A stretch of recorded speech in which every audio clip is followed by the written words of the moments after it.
we want to say a very, very warm welcome to you, Yolisa, and thank you so much for being with us today. And let's give her a warm hand of welcome.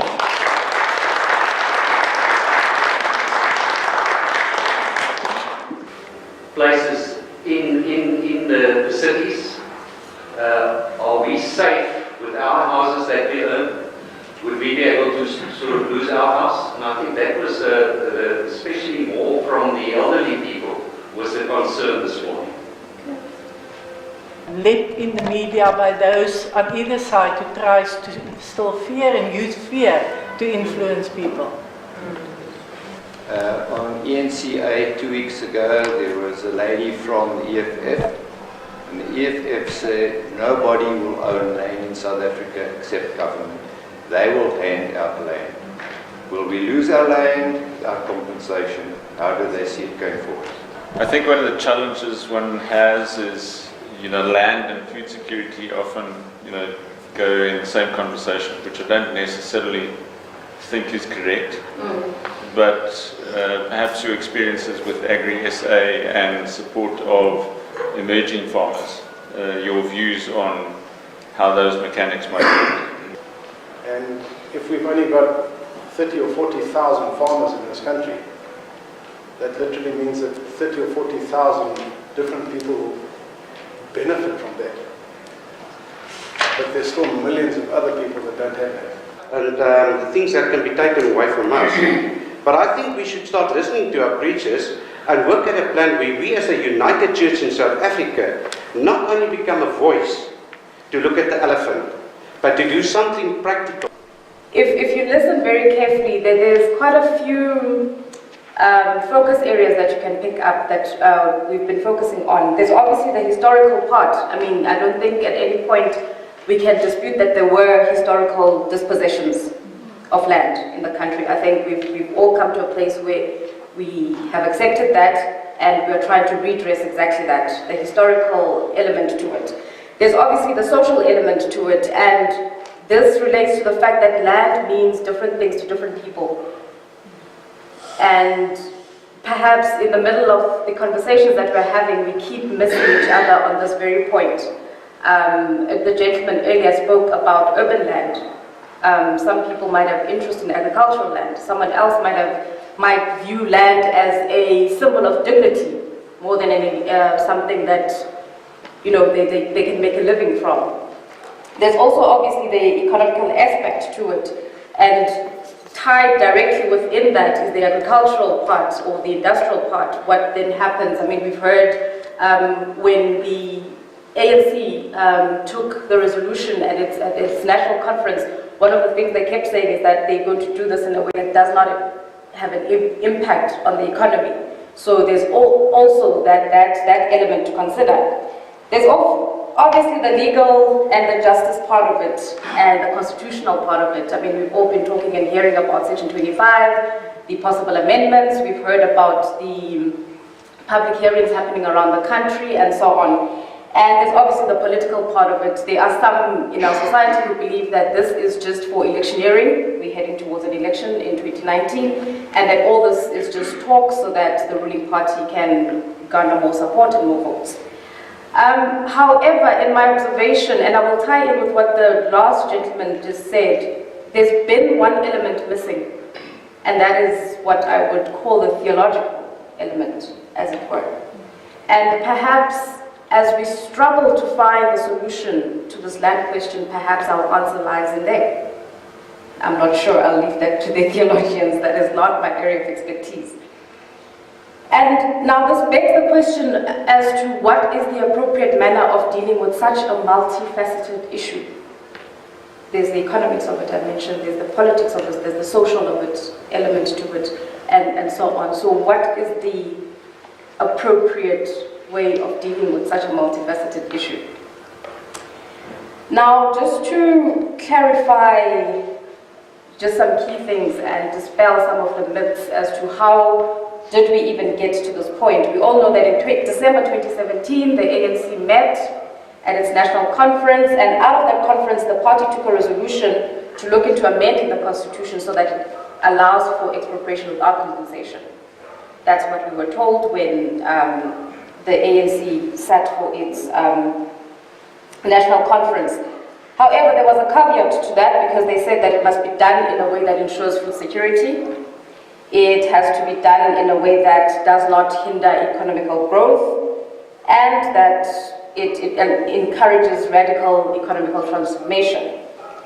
Around March of 2018, the EFF brought a motion in Parliament to review Section 25, which allows the state to expropriate without compensation. Now it's important because I'm highlighting this because someone did raise the question around the EFF and its stance around who owns the land. The EFF stance, or the EFF's policy as a political party, is all land must be nationalized. So regardless of who owns it. It must be nationalized, it must be in the control of government, and then government leases it to whoever needs to utilize the land. That is not the ruling party's policy. And as a result, we saw that original EFF notice of motion being amended, and we ended up with a constitutional review committee which went around the country getting inputs from ordinary citizens as to should or should we not amend the constitution. Now, this is important because what the ANC then said in Parliament and how it amended the original notice of motion from the EFF was that it said that committee was to propose necessary constitutional amendments where it is applicable with regards to the kind of future land tenure regime that we need in South Africa. Now, if we are talking about a future land regime that we need in South Africa, then the question is, what is our current and what is so wrong with it that we can't utilize it to achieve land reform? I'm not sure into how much detail I should go into part of some of these things, but if I lose you along the way, please do stop me. At the moment, as a country, our land reform, and I think also this is where some of the debate gets lost, because when we talk land reform, I think mainly we all have redistribution in mind. Currently, our land reform regime is in three parts. So we have what we call the secure tenure, and all of this is placed in Section 25 of the Constitution. So you have what is called the secure tenure in Section 25, and this is government's way of saying that you have people due to the past and the past discriminatory laws whose tenure is insecure, and those are mainly, a typical example would be farm workers who have worked on a particular farm for a number of years. That's the home they've known all their lives. Now, this was government's way of saying, let us secure their tenure to ensure that at no point are they vulnerable to illegal evictions. Then you have another component to our land reform tenure, which we call land restitution. Now, this is where families or individuals would ordinarily lodge a claim with the Land Claims Commission to say, this land, we were dispossessed of this land, our great-grandfathers lived here, and in such and such a year we were dispossessed of this land. This must be post-1913 because that's when the 1913 Land Act came into effect. And then the last one is the redistribution, which usually this is where the issue of just and equitable compensation comes in. Now with redistribution, what government does is the whole point of the redistribution component is to try and get ownership of land in the country on an equitable basis. So this is acknowledging that land ownership patterns in the country are still skewed. So how do we get to a point where all citizens, irregardless of race, we own land on an equitable basis? And the duty on government has been to identify land which it can then purchase on behalf of those who were previously disadvantaged and could not access land, so that they also have access to land, and therefore it will change the ownership patterns in the country, and then we have land on an equitable basis. So I highlight these three components because often when the land debate goes on, it is just land reform, as if it is as if it doesn't have these three different components. And therefore, as we have this debate, we need to keep in mind the fact that when we keep saying that land reform has been slow, it has been slow in all the three components. So you have your, what we call the labor tenants, the farm workers or farm dwellers that I made an example of earlier. You then have those who are dispossessed of their land, who obviously want redress and justice. And then you have the rest of citizens who, all that they are looking for is to have access to land on an equitable basis. And to change for the country to change the ownership patterns of land. And you will remember, I think it was last year when government released its land audit, and according to their land audit, they came back saying that indeed ownership patterns are still skewed in favor of the previously advantaged. So that's the context with which we find ourselves. And now when we start talking about expropriation without compensation, the compensation part of it, I'm not sure how many have had a chance to look at Section 25, the actual section. If you look at Section 25, it speaks of, I'm just trying to go, so it speaks of the fact that property may be expropriated only where it's in terms of a general application, so it shouldn't single out a particular person or a particular group of persons. And this must be for a public purpose or in the public interest. And the courts have interpreted or defined public interest to include our land reform program as a country. And then it currently, as the Constitution reads, it then says, but such expropriation must be subject to compensation. The amount of that compensation has to be agreed by those who are affected or approved by the courts. That's what it says. And it goes on further to say in Section 25(3) that the amount of the compensation must be just and equitable. And I think to a great extent we find ourselves with the current elephant in the room, because I don't think we can all agree on what is the just and equitable amount.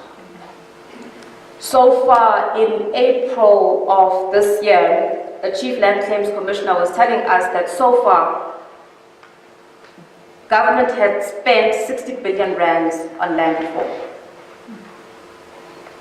Now, this is in adhering with the provisions of the Constitution to say that expropriation is subject to compensation. So in layman's term, the compensation that we have spent as a country so far amounts to 60 billion rands.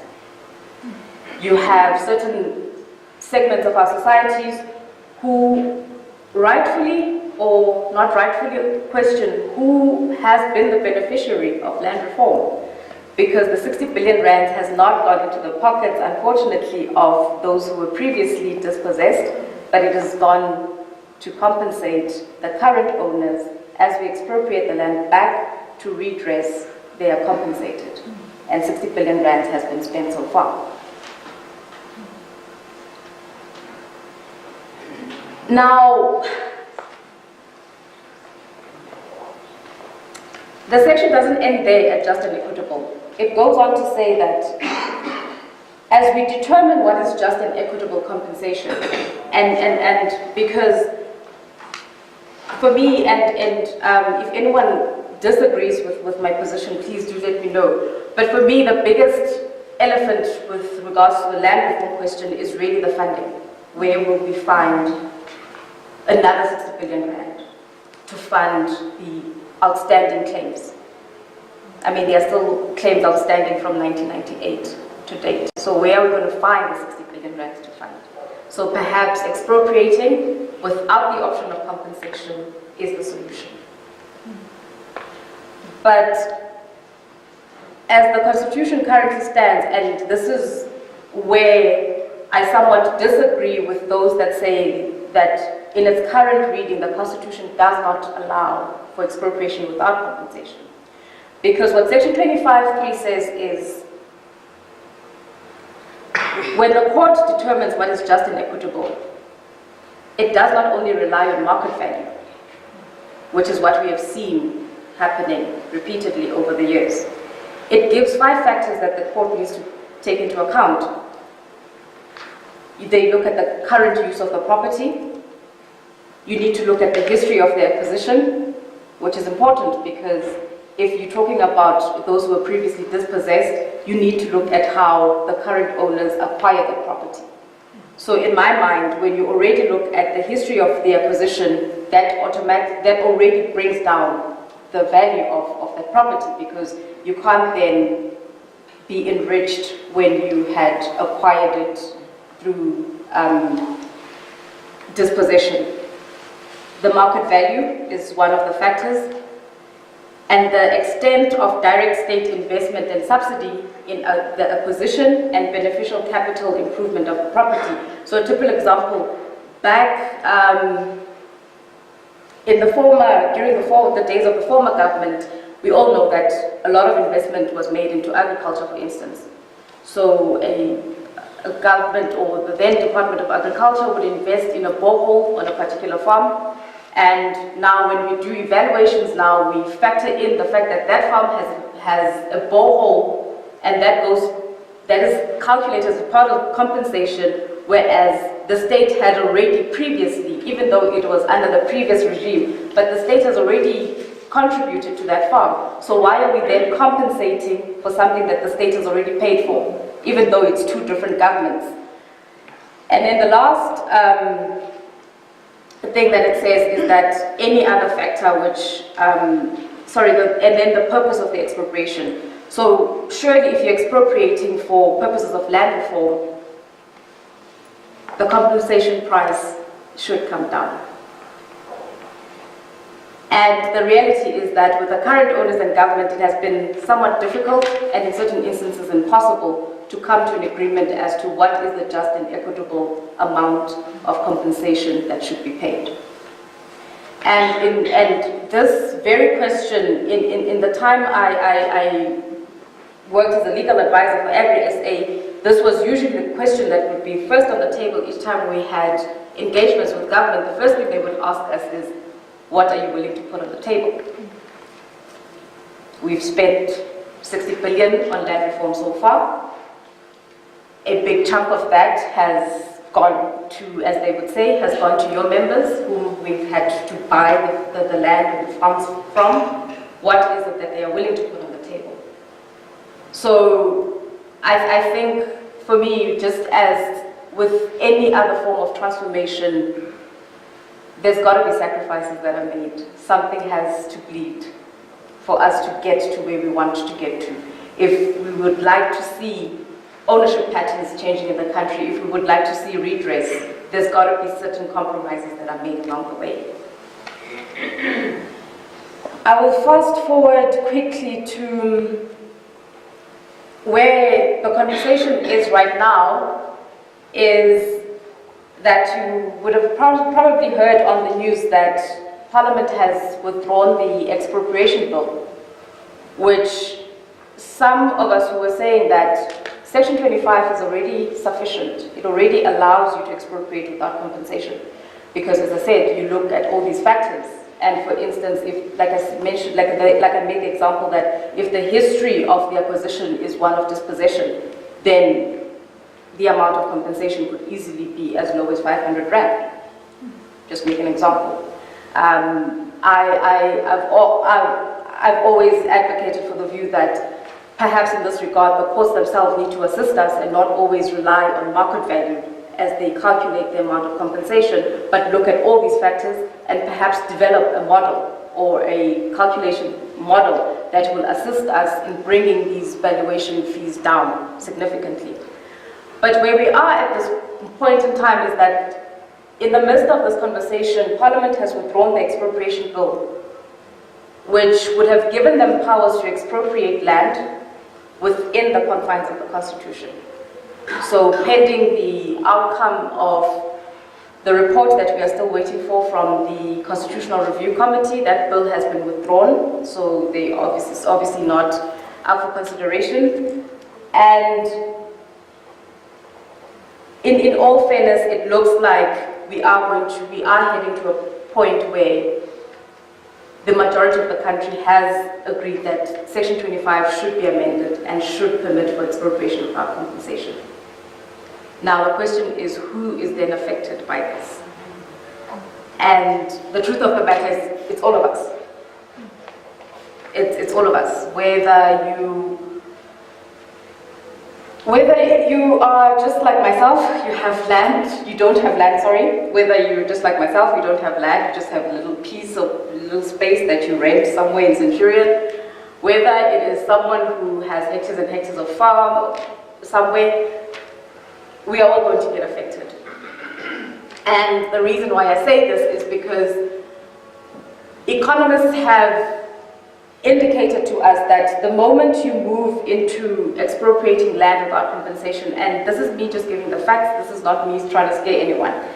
So our economics department, when I was still with Agri-SA, did a study, and they sort of preempted a position where we get to a point where Section 25 is amended and we do expropriate without compensation, and what will that mean for the economy?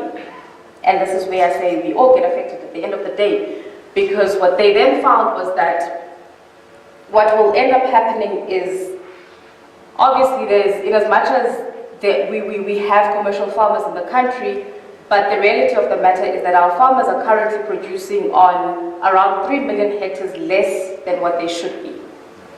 So we're already producing on far less than we should, and yet our population is growing.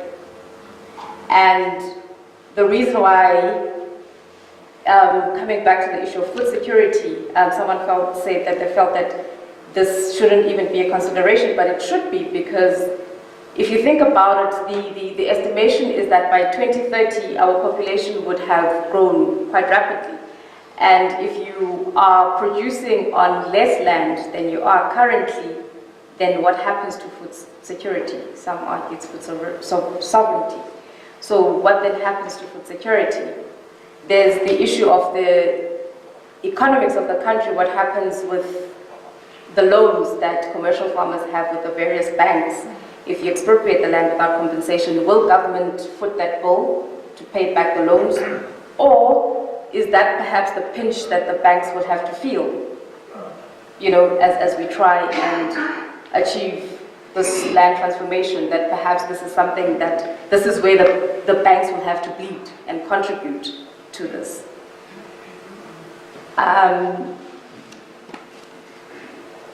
So yeah, those are just some of the considerations that we need to think about as this conversation goes forward. But I think the main thing that we should not lose sight of is the fact that land reform needs to happen, and it needs to happen at a faster rate than it has been over the past couple of years.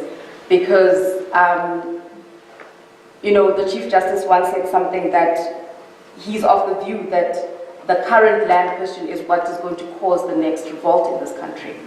So it's in the best interest of all of us to try and get our heads together to come up with workable, sustainable solutions to the elephant that we currently have in the room as a country. So it's not a question of, it's a them and us, so it's not our problem and so on. And the second part of who then is affected when it comes to issues of urban land, in as much as the ruling party is seldom clear on a lot of these issues, because that's obviously one of the initial questions we kept asking them is, which land are you looking to expropriate without compensation? And some of us made recommendations that perhaps it should be land that is currently privately owned, but which is underutilized. So if I have 500 hectares of sugarcane and I'm only utilizing 100 of those, perhaps the 400 should be expropriated by the state, because it is just lying there and I'm not doing anything on it. and the underutilized pieces of land. And there are a few inconsistencies depending on who you speak to, but some felt very strongly that that should be the starting point. That in fact it should be the underutilized and the unutilized land that gets expropriated first.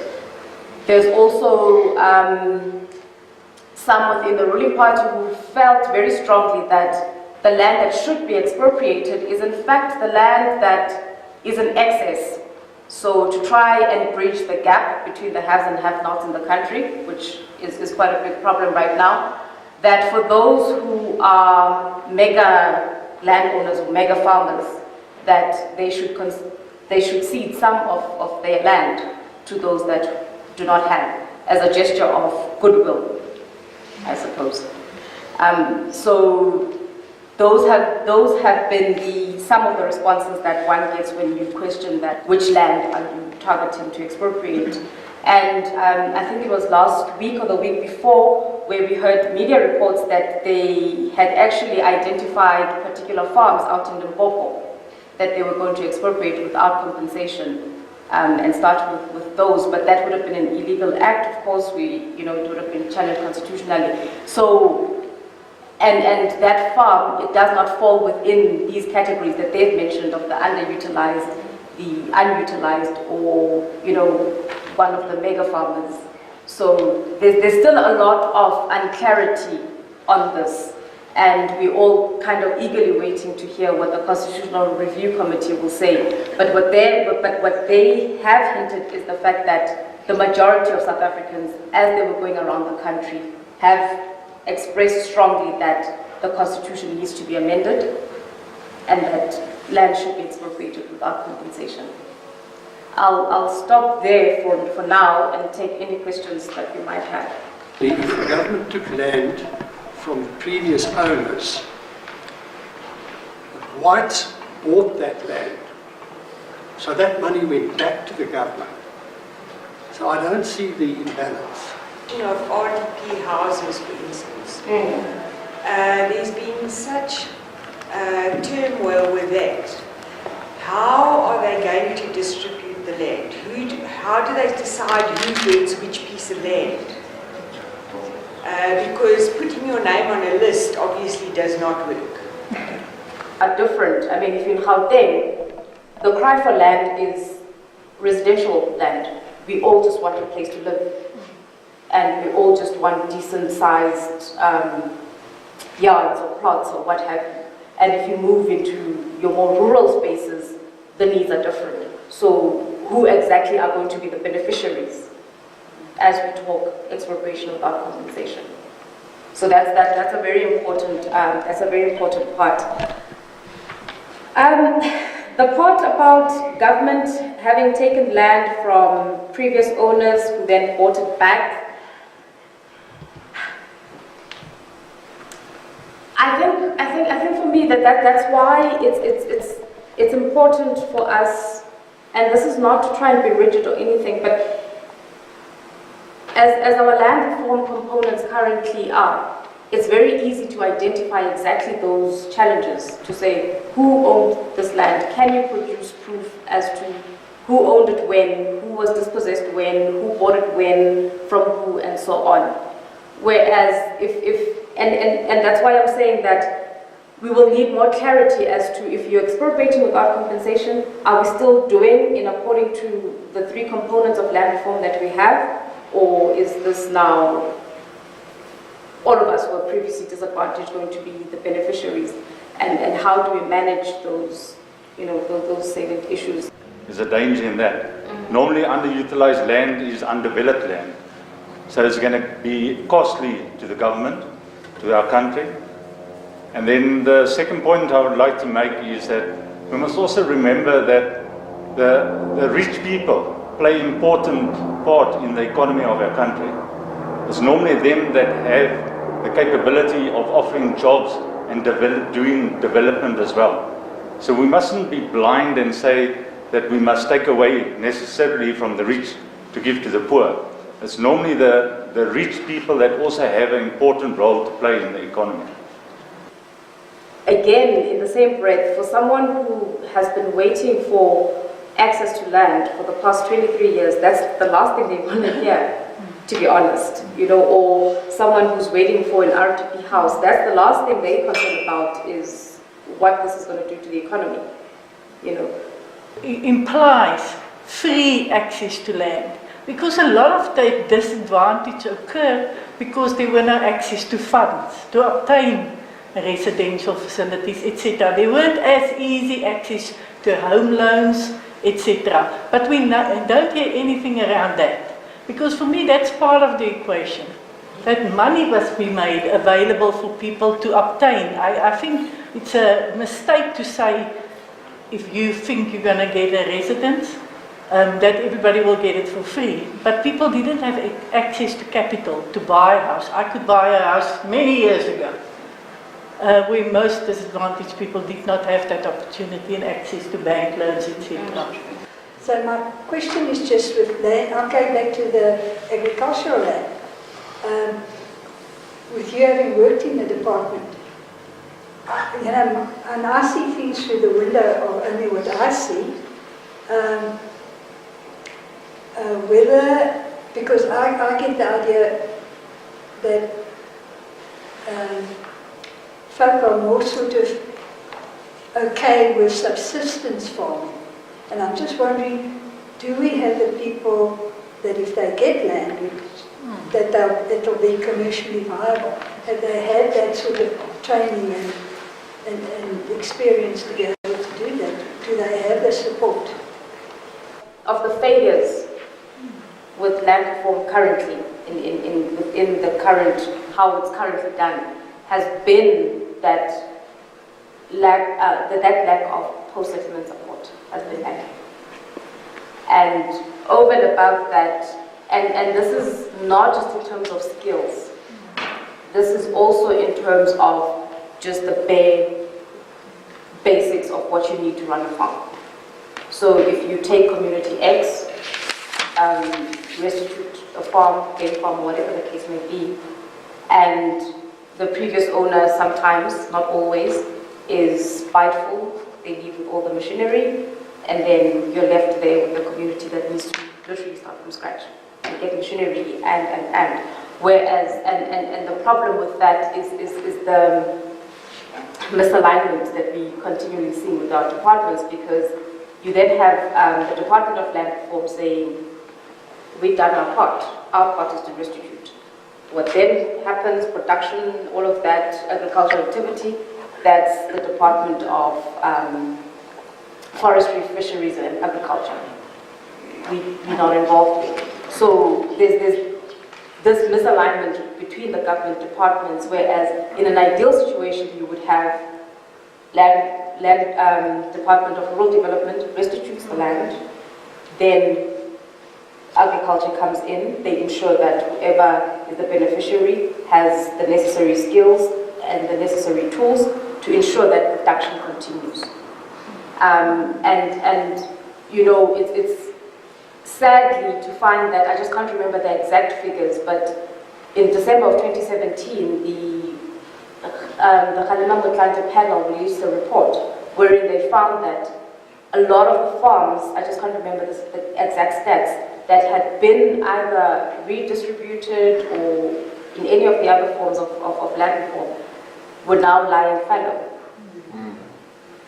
Simply because of that lack of post-settlement support.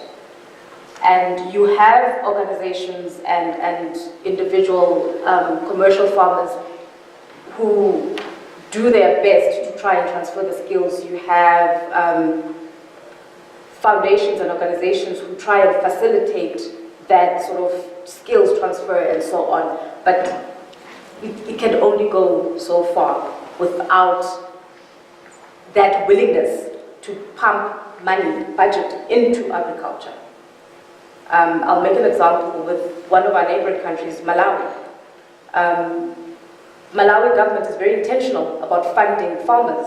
They're very clear, they're very intentional about funding emerging farmers to the point that they get to the commercial farmer level. So it is doable. It's just that it just needs a willingness, political willingness, as it were. I'll come back to you, sir, because I think you've spoken before. I'll try and take the ones who haven't. I'll take this question and then that hand, and then come back this side again. Thank you, Madam Secretary. Actually, my question basically is in relation to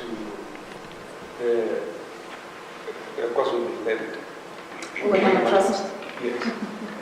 Not only with that as well, but with the in-coast land as well. Yes. Because they are also sitting on huge land basically, and it's also militarized. And we are not talking about that. And my opinion basically there are two types of lands. It's a residential and it's a farming. And mainly, so urban people basically are talking about residential. Residential. Exactly. And so far, municipalities have actually failed in developing those residential areas. So how do we actually move forward? And my other question basically is in relation to what you have just said, whereby land is acquired, which probably might be familiar, but what tools or what help is it going to be given basically to people who actually acquire that, so as we actually still be on the process and obviously managing and farming that area? Because we might actually get land and at the end of the day basically end up with nothing, actually not doing anything on it, which is another thing basically that needs to be considered as well. I'm not quite sure if it has also been sufficiently addressed. Just to add to that, they claim that 30% of the land is owned by the privileged. Who owns the other 70%? Government. And if it's government land, it starts at central government for not putting in place legislation that your provincial, then your local council can put that into place to build houses. Yeah.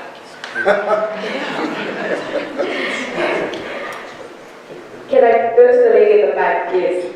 So just listening to you, and I'm not a business person or a financial person at all, the way I'm understanding it, in many ways the elephant in the room is the fact that there is land there that belongs to communities, but they can't actually own the land.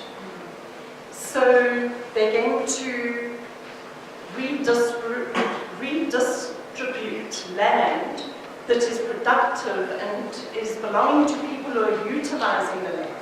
Now, how are they going to then get banks or ownerships or title deeds to that land if they can't do it in the communities where there are already people living because the land is falling under the chiefs? So I think that's part of, for me,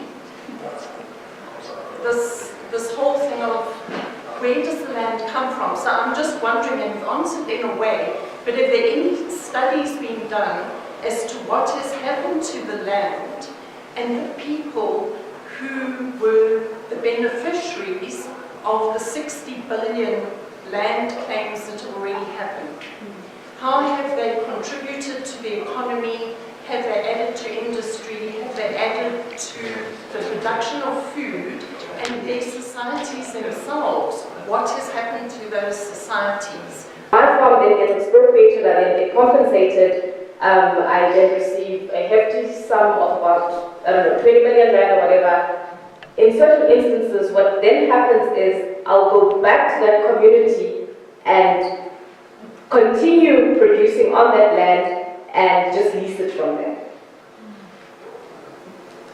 So in as much as the ownership has changed, but the actual use of the land is still remains with me in a sense.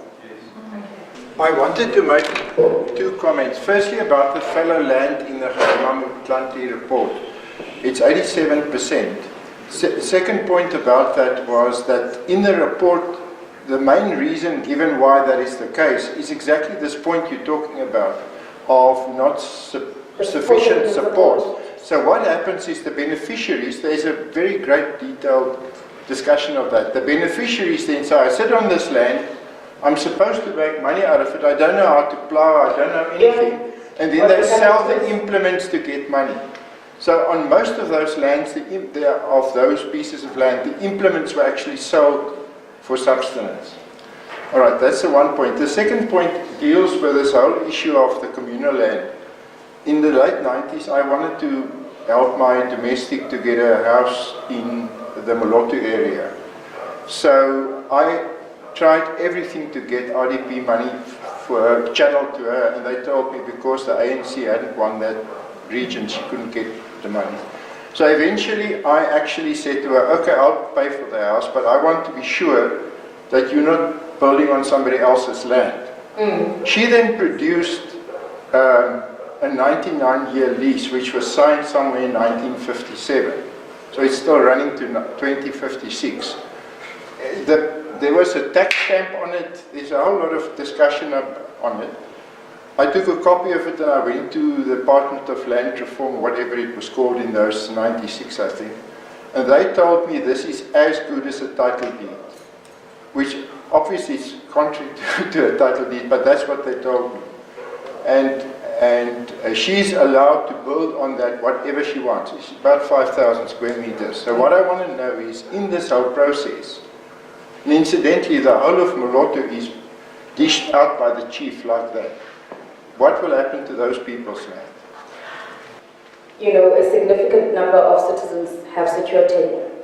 So, you know, and a question was asked earlier, what will happen to city dwellers, will they be safe?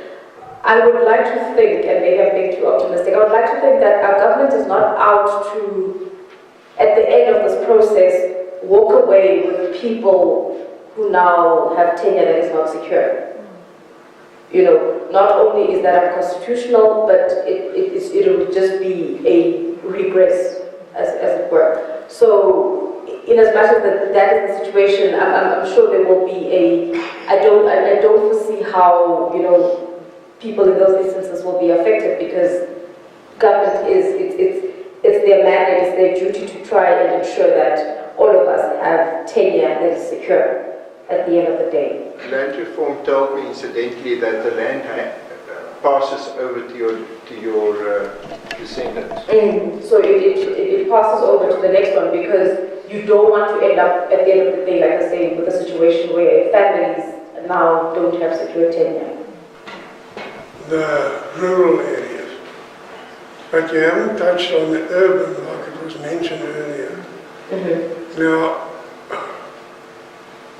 that affects us, because that's us here.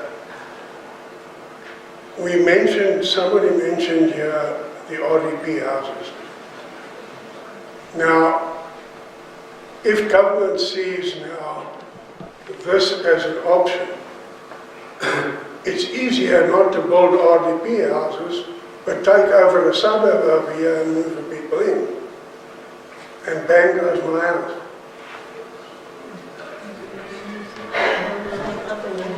Not necessarily, sir. As I said, I don't foresee government trying to get anyone's tenure to be insecure.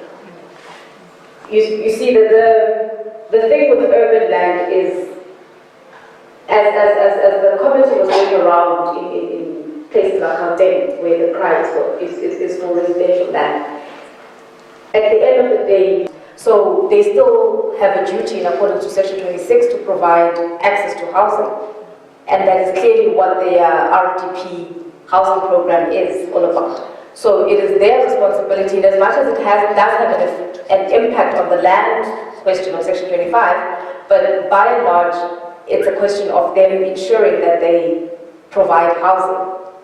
Now, you know, at times, you know, these things, sometimes we just have to be realistic about it. You know, what use would it be if government comes and ships all of us in this area out because it wants to build RDP houses? What about our secure tenure, those of us who live here? You know, it's just a question of finding alternative piece of land where they can be able to build their RDP houses.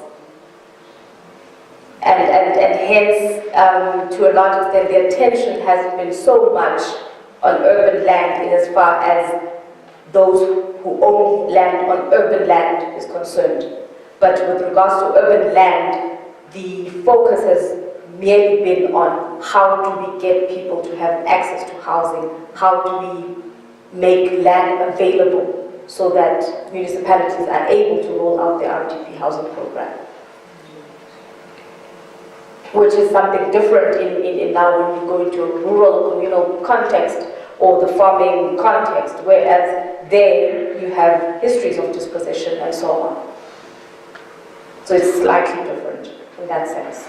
The last hand, I didn't see it to help. Yeah, thank you. I first of all want to say thanks very much for addressing such a complex issue. I think it's reminded me that perhaps the issue of land all makes us pretty selfish in terms of we're looking at it from our point of view. And as a Christian community, my question is, I'm sure that's not what Christ would ask us to do, is look at our own interests. And so perhaps the question is for tonight going to be rhetorical and say, but so what? I think you've addressed very adequately some of the very complex mechanisms that go into making all of the people in our country better off. And right at the moment we are effectively continue to oppress people, either because we don't provide them resources, we don't provide capacity, we keep people hungry, we keep them without security around where they are. And sometimes we focus it on ourselves. So the question is, so what now? What do we as a community at Westview start to do? And perhaps what do we do to start changing the way we think about this stuff in order to make a difference? But I don't know that that question's got an answer that you can give tonight, but let's think about it. I think that's the question that all of us should take home and be able to answer. And I think to an extent, it's not to approach this debate or the land question with fear. Someone asked earlier, how do we deal with the political rhetoric around the issues? The one good thing that this debate has done is it's placed the land question back into the public discourse where it should be. Because it's the one thing that as a country has the potential to just tear us apart.